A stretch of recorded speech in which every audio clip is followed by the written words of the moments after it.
ఒకప్పుడు పాత హీరోస్ మనం విషయానికొస్తే అంటే 'ఉదయ్ కిరణ్' ఎంగేజ్‌మెంట్ అది బ్రేక్ అయిపోయిన తర్వాత ఒక పెద్ద ఫ్యామిలీకి సంబంధించిన వ్యక్తి ఇట్లా బ్రేక్ చేయడం వల్లనే అతని కెరీర్ డౌన్ అయిపోయింది అన్న వార్తలు ఇప్పుడు జనరేషన్‌లో అంటే పెద్ద హీరోల వాళ్ళ వాళ్ళ ఫ్యామిలీస్‌లో పెళ్ళిళ్ళు జరిగి ఇట్లా డైవర్స్ అయిపోతే అట్లా అంటే వాళ్ళ కెరీర్ డౌన్ అవ్వడం అలాంటిదైతే జరగదంటారు ఇప్పుడు కాలంలో. ఆహా! హ్మ్. ఇప్పుడు అది అంటే ఇప్పుడు 'సమంత నాగ చైతన్యకి' డైవర్స్ అయ్యాయి. 'సమంతది' మ్యారేజ్ అవ్వక ముందంతా బిగ్గెస్ట్ హిట్స్ ఉన్నాయి తనకి. హ్మ్.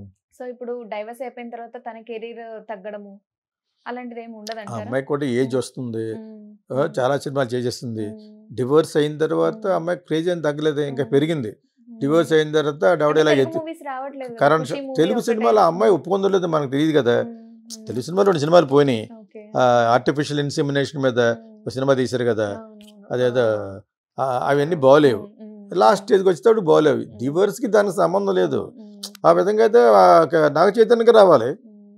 Naga Chaitanya also is a husband hmm. కదా! హ్మ్. నాగేశ్వరరావు గారి అవును. మనవడు, హ్మ్. నాగార్జున కొడుకును. హ్మ్. ఇవి రావు కానీ హ్మ్. మన తెలుగోళ్ళకి ఎక్కువ. హ్మ్. నార్త్ ఇండియాలో ఇది లేదు.